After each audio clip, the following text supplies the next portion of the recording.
Court of Appeals, Division 1, is now in session.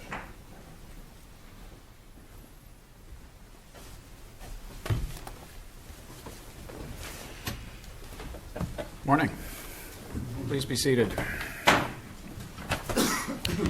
This is the time set for oral argument in Korth versus Cheesecake Factory et al. Our cause number 1CA IC150013.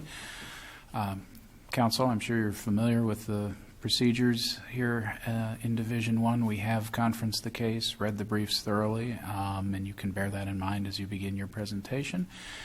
We are being audio and video recorded today for dissemination on YouTube, so if you would do us the courtesy of announcing your name and that of the party you represent when you approach the podium, it'll make the recording clearer. Each side will have 20 minutes for oral argument, and the appellant is able to reserve as much time as you wish for rebuttal, subject to watching your own clock. And with that, we can begin. Thank you. Go ahead.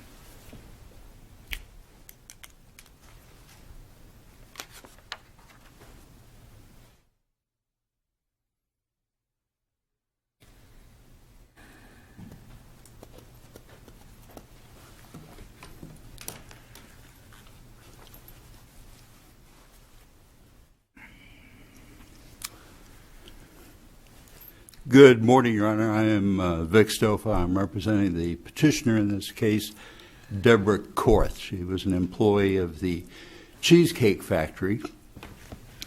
It's more popular now since Big Bang Theory, isn't it? In any event, she sustained an injury on September 23 of 2013 when she slipped and jerked or twisted her knee.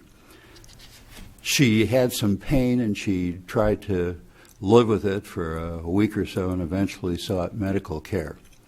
She, at the time, was seen at the Concentra Medical Center, where she was followed for a while until a few months after the injury, when she was seen by Dr. Kassman, another orthopedist. Dr. Chow, who had seen her previously, was also an orthopedist. In any event, Dr. Kassman followed her after that time, and he suggested that she might need a replacement of the left knee joint. The left knee was injured. And he basically ultimately said, as the court doubtless knows, that he regarded her condition as a temporary aggravation, and that's a little puzzling to me. Dr. Kassman indicated in his testimony that the industrial injury itself had aggravated her condition. And there was a lot of testimony about whether the meniscal tear that was a focus of later surgery was actually caused by the injury, or whether it simply resulted from the degenerative condition of the left knee. In fact, that's the problem, though, isn't it? I mean, you have conflicting medical testimony, and under our standard of review, where can you go with that? Well, Your Honor, first of all, the doctors in this case, and the key doctor, the one upon whom the administrative law judge relied, Dr. Kassman, indicated that the knee had been aggravated. He further indicated that the industrial injury itself was the first aggravation to the knee. That's what started her condition. He then stated that he thought it was just a temporary aggravation, and he deduced that because he assumed that she had had symptoms prior to her industrial injury from not only from an earlier injury from which she said she had recovered several years earlier, but symptoms that continued up to the time of the most recent injury. I understand that testimony exists, but my question remains, under our standard of review, how are we to second guess the determination below of which testimony to accept? Well, I don't think you have to second guess it, because the conclusion I'm talking about that he had entertained, and which was the predicate for his conclusion, was withdrawn by Dr. Kastman. On cross-examination, Dr. Kastman conceded that, in fact, in one of his reports, he said she had no prior symptoms. In his testimony, he stated that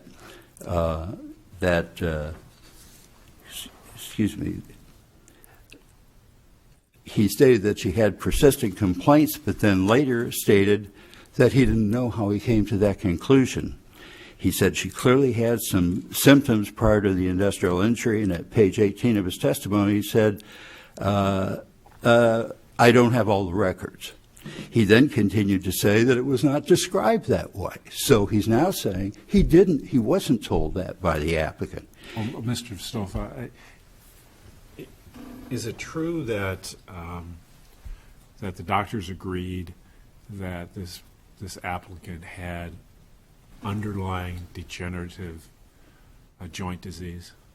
Yes, and that the progression of that would ultimately require a knee replacement? Yes. And so the medical issue was whether the industrial event caused a tear in the meniscus or whether it was the progressive of the degenerative disease that caused the tear in the meniscus, right? Well, fortunately, this is Arizona, I have to only be concerned about whether it aggravated that condition. And we have testimony commencing with Dr. Kastman indicated the condition of the knee was aggravated, that the industrial injury itself was the first aggravation. Well, then isn't the issue is whether the aggravation is temporary in nature? Right. But Dr. Kastman also agreed that he did not see any improvement in the condition of the knee. He stated that she was still having symptoms at the time he discharged her. As a result, there is no predicate, there's no basis for his decision, for his initial conclusion that it was a temporary aggravation, with the exception of his initially assumed ongoing symptoms prior to the industrial injury, because she certainly never got back to where she was before the injury. So your argument is this is not a simple dispute in the medical testimony. This is a factual misunderstanding by the doctor whose opinion the ALJ relied on. Yes, and in fact, it's a factual misunderstanding that Dr. Purcell, her attending physician and surgeon, did not entertain, and he actually had an opportunity to look inside the knee, and he said that what he saw was confirmatory of his suspicion that the degenerative joint disease was not enough to prevent his conclusion that the symptoms were being caused by a meniscal tear. That's why he went in the first place. He felt that given her negative history before the injury and her symptoms afterwards, which were confined to the area that could be explained by that tear, that the tear was the cause, as he said, and not the degenerative joint disease. So he did surgery, a surgery which Dr. Kastman said would be of no effect. It couldn't last more than, he said, a few days. She might perceive it as help, but it wouldn't last more than a couple of months. And eventually he went so far as to say 6 months. We, of course, submitted his report 7 months after, and the conclusion of Dr. Purcell contained in that report was that she had recovered to where she was pre-injury. In other words, the effect of the surgery was inconsistent with the conclusion that it had been caused, as Dr. Kastman assumed, solely by an aggravation of the osteoarthritis in general. Okay, just to follow up on what Judge Swan was saying, now you as you told us, you cross-examined Dr. Kastman about this factual misunderstanding or lack of factual predicate, and that was discussed then in front of the ALJ, who made some credibility determinations, correct? Yeah, they always make credibility determinations, but they don't always make the factual determinations they need to. But in this case, the ALJ did make a credibility determination. Well, he accepted testimony, but he did not indicate any awareness at all of the foundationally defective underpinnings for that testimony. So he wasn't listening when you were cross-examining him as a doctor. It wouldn't be the first time, but in this case, I don't think he was. There's nothing in his award that reflects that he was, and there's nothing in his award that that reflects his consideration of the effect of the surgery, which was before him without objection. And that was important to us, because we felt if there was an objection and it was not going to be considered, then we would attempt to pursue it by a petition to reopen. But the improvement could simply be, based on the record, the improvement that she had, even if it was more than 6 months, could be simply by opening up the knee and cleaning it out, right? It might not be, is that right? Well, he was suggesting that the effect of the surgery itself with the lavage and so forth could conceivably cause her to perceive what had occurred as an improvement. Right. He never suggested that could occur for more than 6 months. Well, he said whatever. 6 months, He said, whatever. So, I mean, medicine's not an exact science. I understand. Sometimes it's 6 months, sometimes it's a year. But he said something. But there was some evidence that, in the record, that this could just simply be an improvement simply by washing it out. Right. But so what I guess I'm concerned about is that you seem to be saying it's the cause of the injury, right? I mean, in other words, what caused? Everybody agrees that she had an industrial injury, Right. but she wants a permanency rating. Is that right? She wants two things. She wants the reimbursement. Am I correct for the operation? Right. And she wants a permanency rating. Yeah. Professor Larson said that's the best way to do it. Just do the surgery, see who's right. Right. And so isn't it key then, if you have two doctors, so the issue becomes if the operation is needed as a result of the industrial injury, and if the resulting any resulting possible impairment is related to the industrial injury. And don't you clearly have, I guess where I'm trying to get at is, it does seem to me that one doctor said, no, it's not related, those two things weren't related to the industrial injury, and it was only the temporary fix worked, but it was related to the underlying disease. The other doctor disagrees. So explain exactly why Kassman's opinion doesn't have any foundation. Okay, it's more than that. Okay. Dr. Kassman indicated a standard that I question. Okay. He stated that if it lasts 6 months, that would not be cost effective. And I don't know when cost effective has gotten to be the standard, but it seems to be with some physicians, and I think that's wrong. It had lasted more than 6 months. What if it had lasted 3 years? I guarantee you, my client was ecstatic that it lasted for 7 months.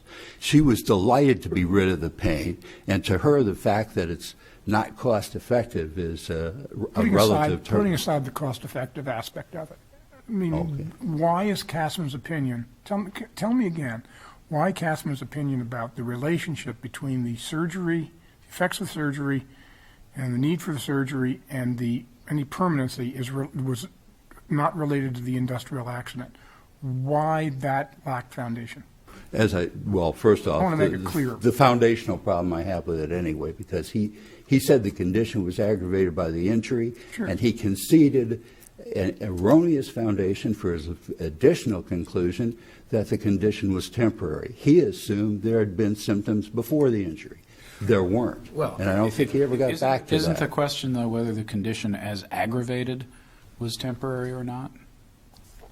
Sure. And really, we're using the difficulty I have with this case is that we're using the efficacy of a treatment, which is debated, as a surrogate for causation. And I'm struggling to find the link between. I'm sorry, I'm not sure that the efficacy of the surgery was debated. I was hoping it would be. I don't think we ever got to that point because I don't think the efficacy of it was considered fully. Well, the question how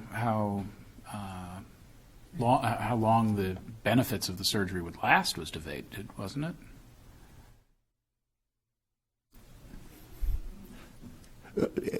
Keep in mind, we were. Well, I'll come back to that later. But the efficacy, the longevity of the surgery was related, and the longevity was felt to be the determinant of its efficacy. In other words, if it didn't last long enough, it was not effective surgery. If you don't get enough relief, what we, the court, deem to be enough relief, then your condition is not an industrial, a compensable consequence. And we're narrowing in now on the point that's of concern to me. Me too. I think you've captured the efficacy argument that I was outlining.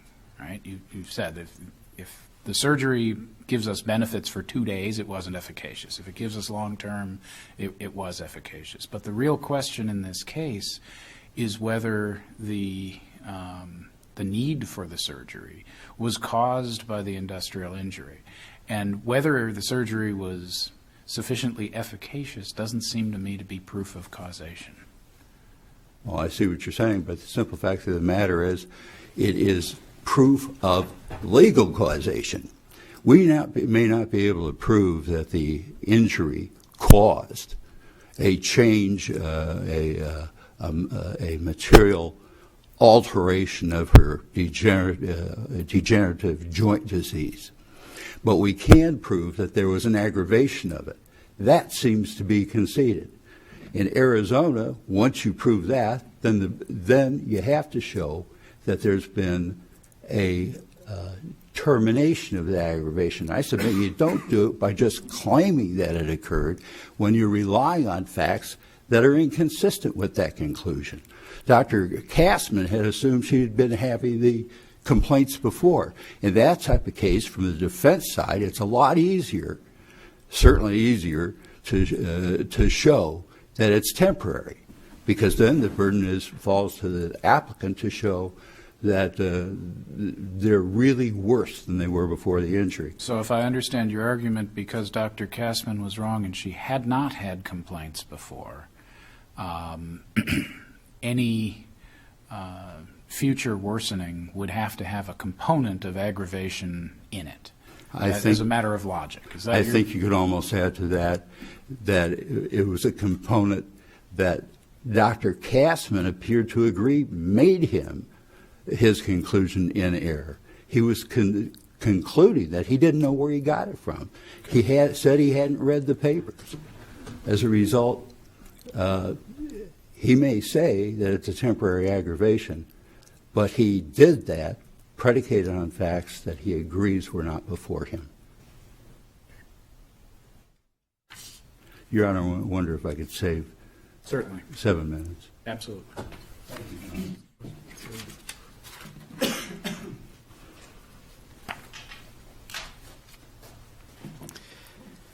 May it please the Court, I'm Todd Lundmark, representing the Cheesecake Factory and Industrial Insurance Company. It's probably fair to say that this is the kind of case that dominates the hearing calendars of the ALJs.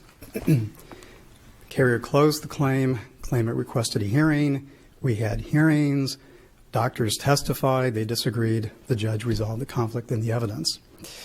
You're now being asked to tell the judge that he made a wrong call on this, despite the fact that his award is supported by the opinions of 2 board-certified orthopedic surgeons, one of whom was the claimant's IME doctor.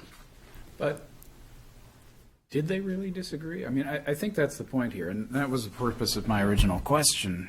When you have a legitimate disagreement among the medical professionals and the ALJ chooses one, getting a reversal in this court is difficult, to say the least. But if the record shows that their initial disagreement wasn't based on correct foundation, and I say correct rather than adequate, if the record shows that what appeared to be a disagreement may have been in fact an agreement, at that point we're no longer choosing between conflicting medical testimony. I don't understand that any of the doctors ever agreed with each other. Excuse me. I think it's a fair concern. Well, about let's see what's in dispute. First of all, there was an industrial injury, right? Correct. There was an aggravation of that industrial injury. That and that's not in dispute. Correct. Okay, that aggravation was either temporary or permanent. Correct. Okay.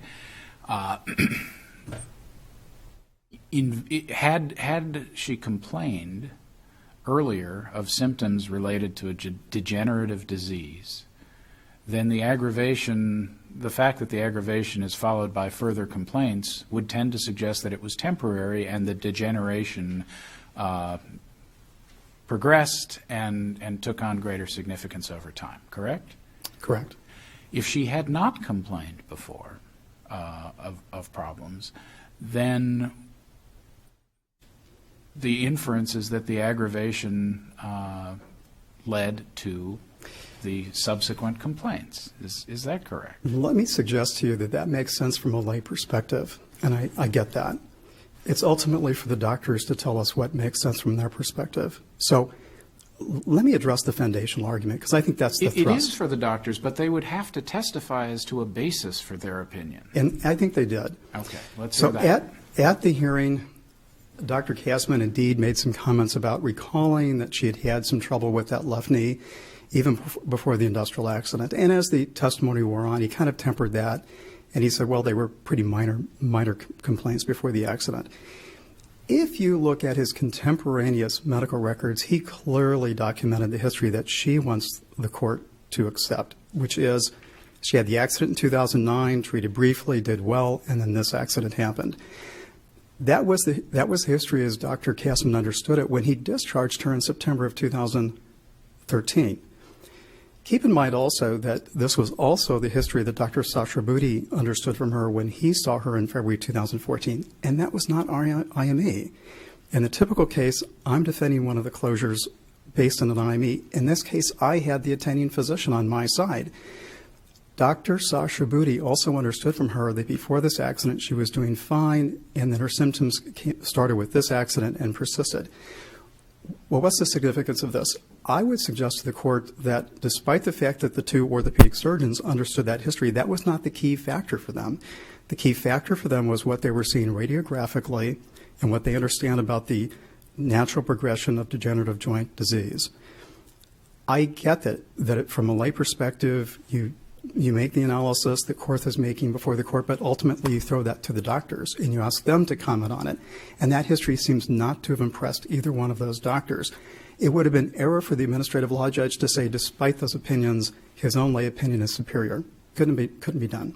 Well, but under our standard of review, if the ALJ had ruled differently, had accepted the theory that there's a permanent impairment based upon the aggravation, you wouldn't suggest that we would reverse that, would you? Listen, if that had been the ruling of the ALJ, I would have been very disappointed. It would have been Dr. A versus my doctors B and C. But I wouldn't be here. Sure, but without that brick wall standard of review that ordinarily causes affirmance of these types of disputes, that would be problematic for your position. I wouldn't be here. Okay. I wouldn't be here on a resolution of conflicts in the evidence. I don't appeal those cases. The vast majority of my practice is taken up with these cases. You win them and you lose them, then you move on, normally. Well, how important to Dr. Kassman was the fact about whether she had pre-industrial injury symptoms? You know, it was a factor for the doctors to consider, and I think they did. How important was it?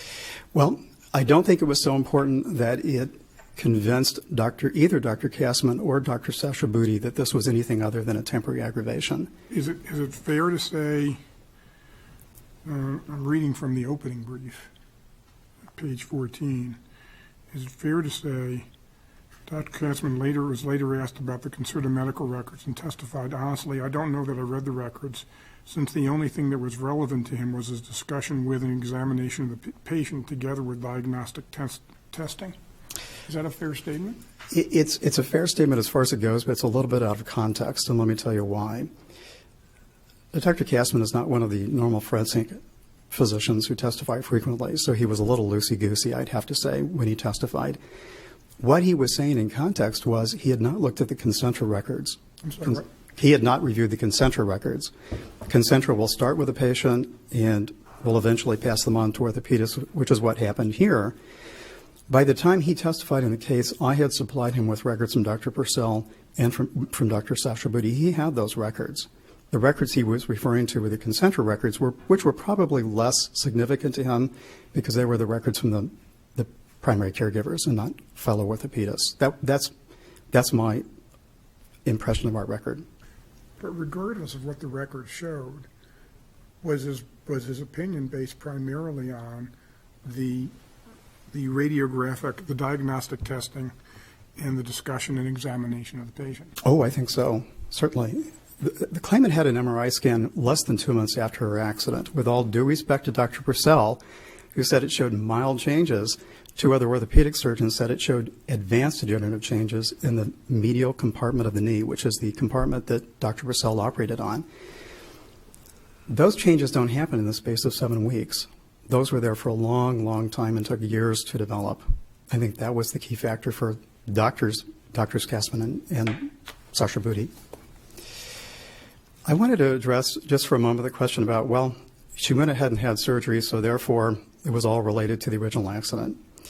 A couple of things about that. She's very unhappy about not having been given the opportunity to testify at a further hearing.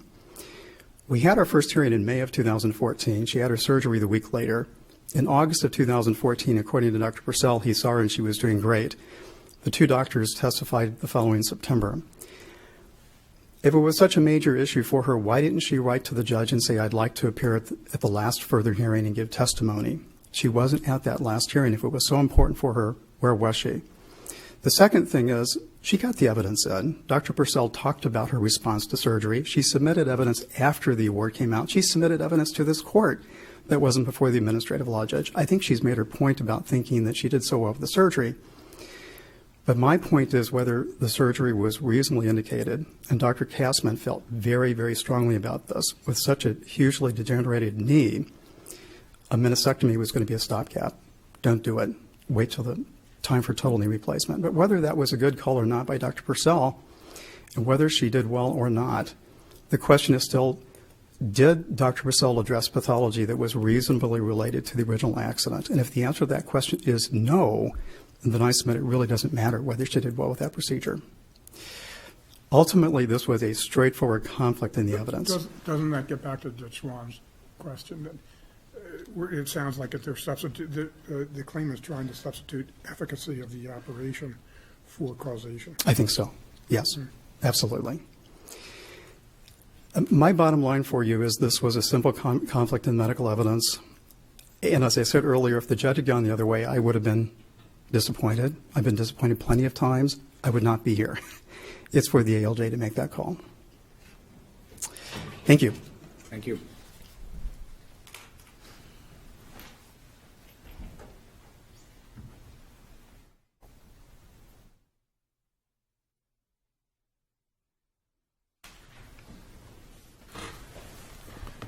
Your Honor, I have to say I'm a little puzzled by the suggestion that there is some inference to be drawn from the fact that the claimant, who is represented by counsel, for supposedly elected not to show up at the hearing, even though she was anxious to testify. Don't worry about that. Counsel, I'm more concerned Sure. about the statement in your opening brief, and I'm assuming it's accurate, but you say that Dr. Katzman said, okay, I don't know that I read the records about the concerted medical records, since the only thing that was relevant to him was his discussion with and examination of the patient together with diagnostic testing.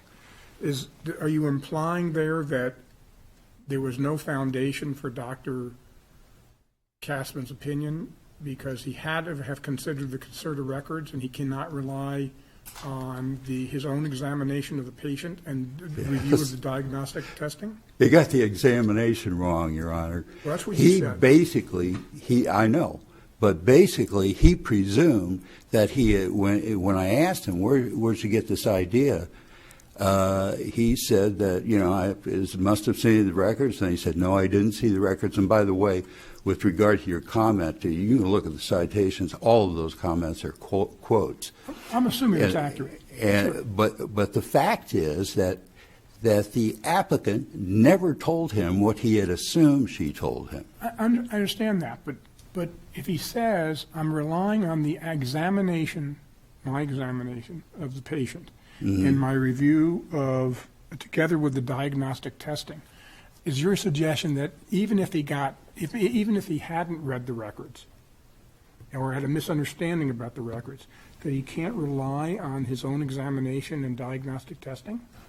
No, he can rely on his own examination and diagnostic testing for the type of conclusions that will be supported by that limited scope of examination. If you have to know that the patient had a particular type of symptom to arrive at a diagnosis, which is true of some conditions, then obviously more would be needed. Yeah. Did Dr., and you can help me on this, did Dr. Kassman ever said, well, if I had known that she didn't have pre-industrial injury symptoms, my opinion would be different? I thought I was lucky enough to get him to admit that he didn't review the records. So your answer is no, that he didn't ever say, my opinion would be different if I had known that No, I probably should have asked him. Maybe he would have. Certainly it would be logical given everything else he said about her condition. But he did say that her condition was aggravated by the industrial injury. Oh, sure. And I'm not sure that he ever gave us a reason for believing that aggravation had ceased. Thank you. Thank you, Your Honors. Thank you to both counsel for your arguments. Very helpful today. This matter is now under advisement. We will issue a decision in due course. We will stand in recess to allow the next case to set up, which will begin as soon as it's ready. Thank you.